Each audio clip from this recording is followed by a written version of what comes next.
Welcome to Juicing with Jen, Detox Diary video blog number 4.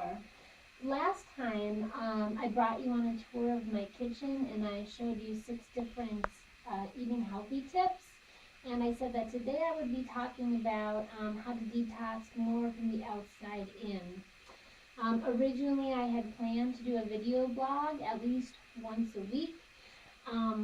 But one thing that you're going to notice if you listen to Spirit is sometimes Spirit has a different plan than you do.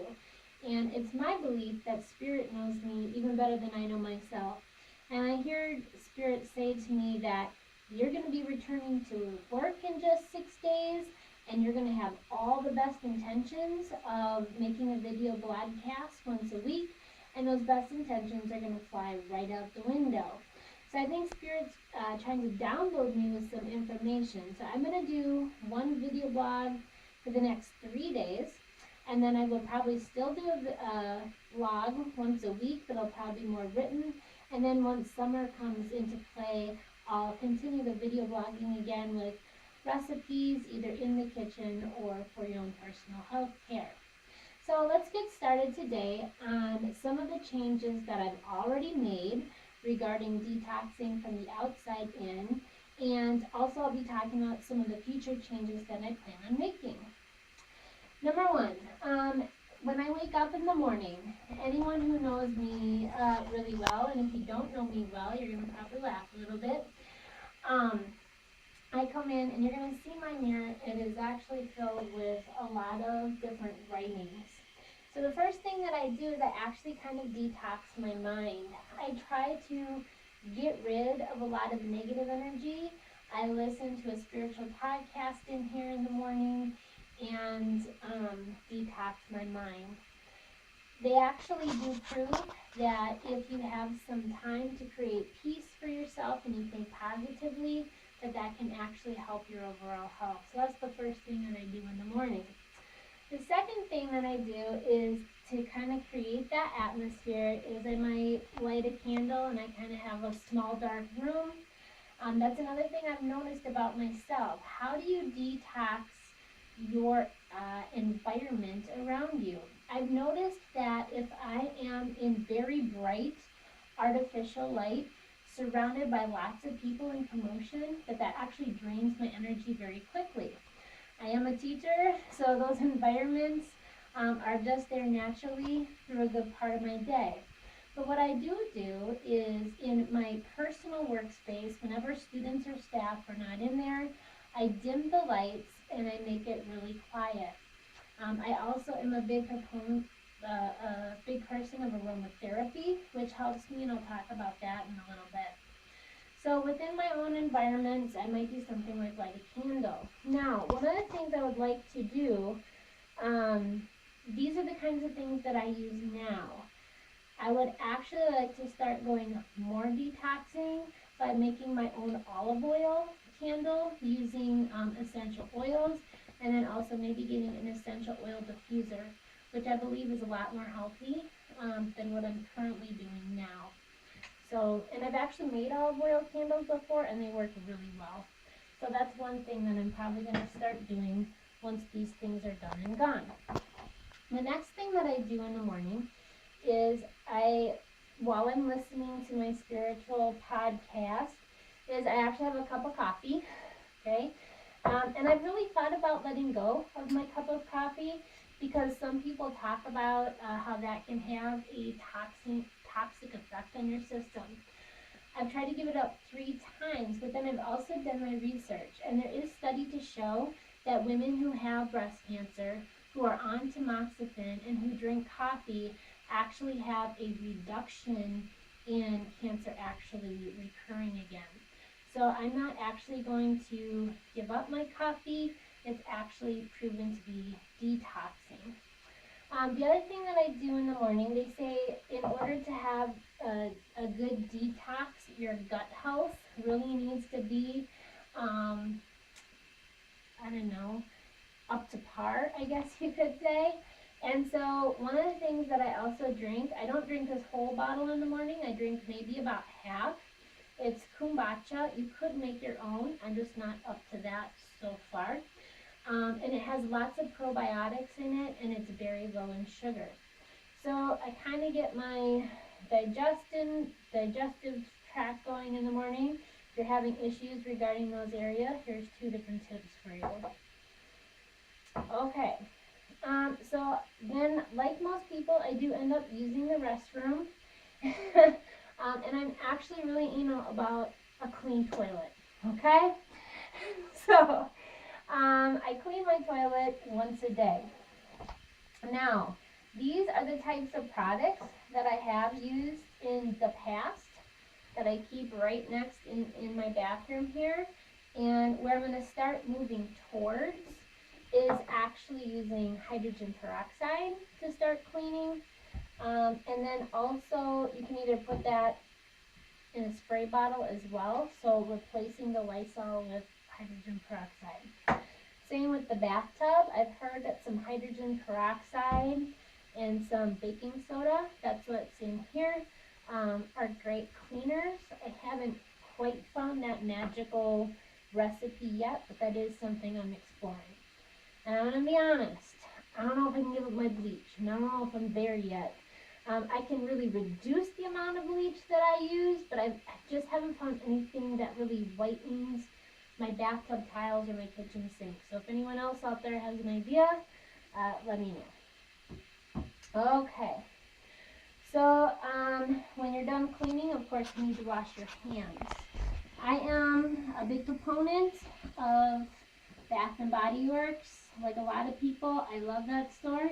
I don't think it's a bad thing. I'm not dissing Bath and Body Works, but I am moving from soaps and stuff that you buy from Bath and Body Works to more just a really easy glycerin bar soap. And the thing about this, 2 things. Number one, I am going to probably consider trying to make my own during the summer. But even if you don't have time to do that, I pick these up at Whole Foods. You can pick them up at Mariano's. And I put them in just this brown little paper bag. Sometimes you don't even need to put them in that. So not only is it just good for your hands, because one of my doctors did confirm that the best thing you can do is use non-antibacterial soaps. So not only is it good for your hands and for detoxing, it is also good for the environment because you create a lot less waste. So when I'm done washing my hands, I move into brushing my teeth, like a lot of people do. Now, some of the things that I'm going to be talking about, I've made changes, and I've heard some things on videos, supposedly from doctors, but I haven't done a lot of research on it yet. And those might be some future topics that I talk about. But I have kind of been hearing that fluoride isn't really as good for us as we think. So that's something I am going to research a little bit better in the future. But for now, I actually have moved away from fluoride toothpastes and mouthwashes to using non-fluoride toothpaste. This is Tom's. And again, in the future, I've actually found some recipes online on how to make your own toothpaste. So during the summer, I might experiment with that as well. I have moved away from traditional mouthwashes, and in its place, I've replaced food grade hydrogen peroxide. You want 3%, and you want to make sure that it is food grade. Do not go to like Jewel and get the brown hydrogen peroxide bottles. You need to make sure it's food grade. I got this one at Whole Foods. The thing that I like about it, I don't need a lot of it, probably just a little capful. It bubbles in your mouth quite a bit, and I've actually found that it feels like I've been drinking water a long time after I actually am done using hydrogen peroxide. I would probably limit it to 1 or 2 times a day. I found for myself that if I start using it 3 times a day, it does almost burn my mouth a little bit. So it's safe. Hydrogen peroxide is also said to be good for your health. But I still wouldn't, like anything, use everything in balance. Okay, so when I'm done with that, sometimes what I do is I might end up taking vitamins, or I've also really just started this world of essential oils. So I go to my medicine cabinet. Now, one of the things that you're going to notice with my medicine cabinet is it almost starts looking like something that you could find in your kitchen cabinet. So I've started to really research some of these essential oils, and I was freaking out at first because they say a lot of these can act like estrogen, and so you really don't want to take in a lot of essential oils. After a couple hours, maybe 2 days of research on the internet, here's what I've come up with. In regard to essential oils, I think I am going to use them. I'm going to use them in beauty products that I create, and I will use them as needed. So you're going to notice, and I'm going to put this on my website, that I've come up with some common problems that my family and I might experience, and the different essential oils that I can use for them. So I'm only going to use them medicinally, so whenever we need them, if we have a cold or a flu, I might use them then. If somebody has acne, I might use it then, but I'm not going to take it every day. I do also have vitamins. These B, C, and D have been proven to kind of help ward off cancer.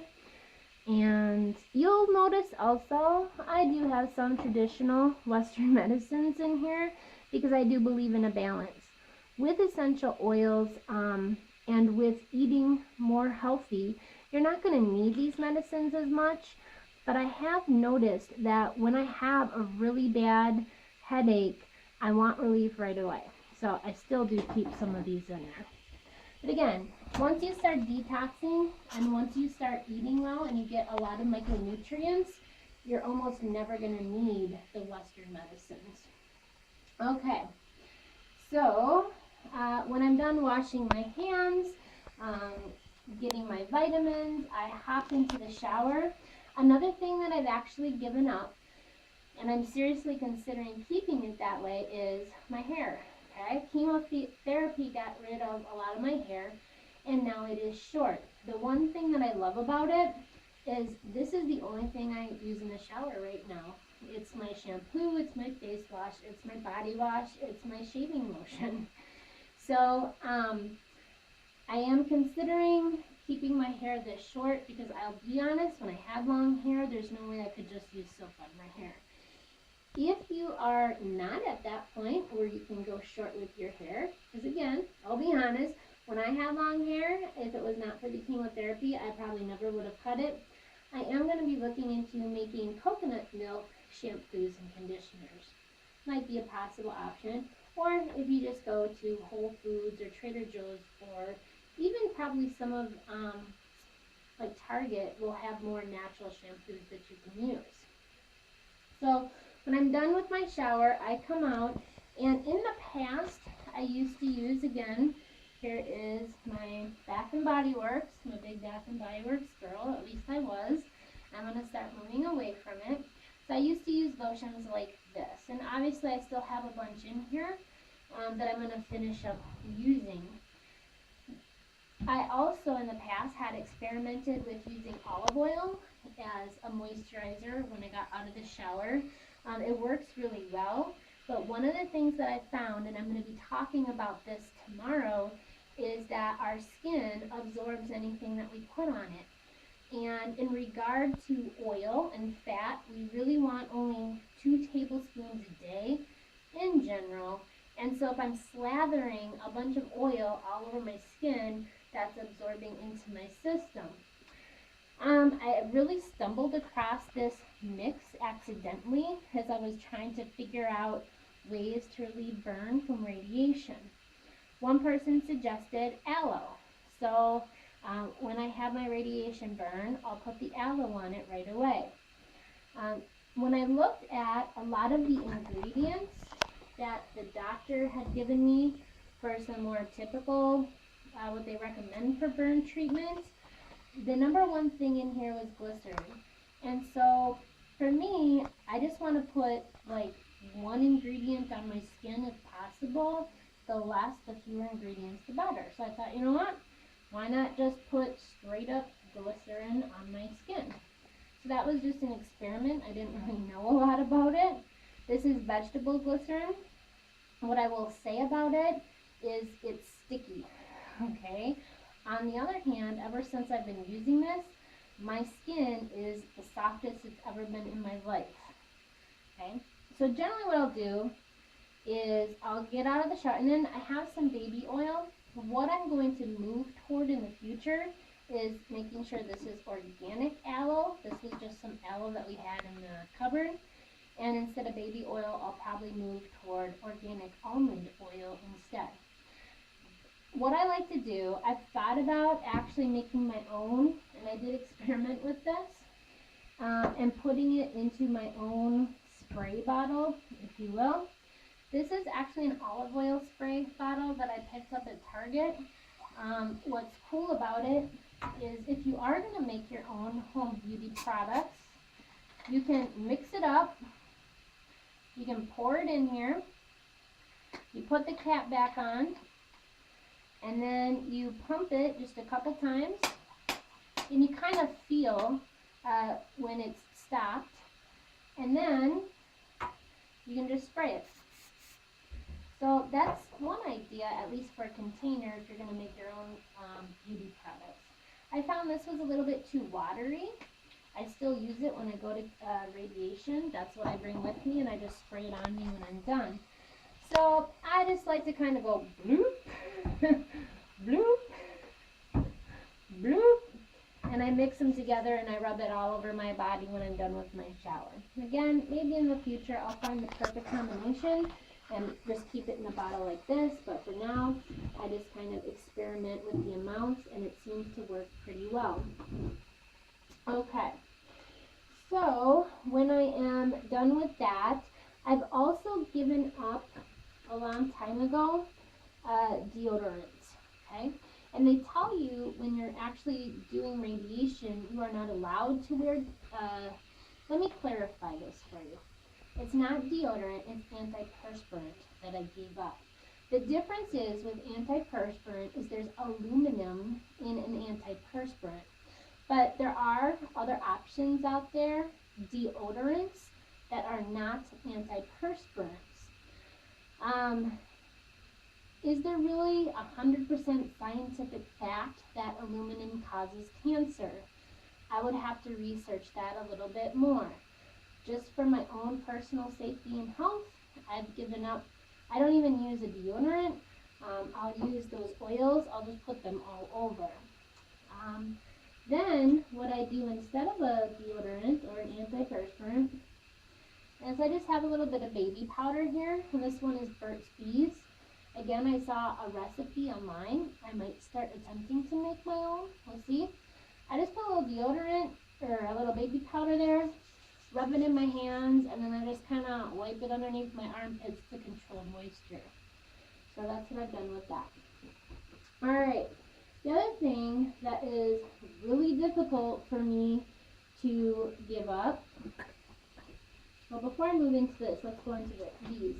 So here we have perfumes, and a lot of times we get kind of suckered into buying things, and I gotta admit I got suckered into buying this one at the mall, although I mean it works, and I'm very happy with these, but I think we can make a lot of our own. And instead of using perfumes, I am going to start, again, like I said, moving more to the essential oils. You have to be very careful when you use essential oils. I have used them once or twice. Even just applying one drop directly to your skin, you can feel it in your system. So how I will probably move away from perfumes is, again, creating my own body lotion or body moisturizer and putting the essential oils in there, and then letting that absorb into my system. Hair. I'm starting to get gray hair.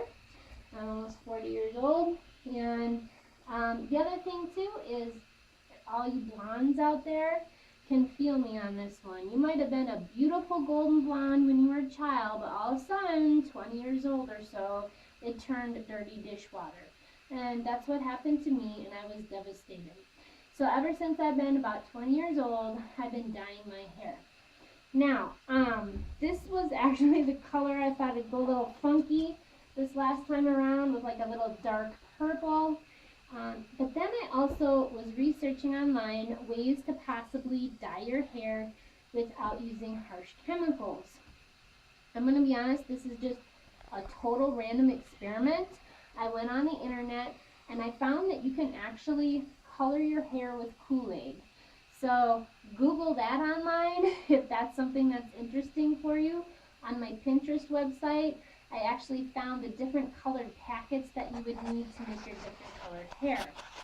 Native Americans used to watch animals in nature and use their observation skills to learn what plants could be medicinal.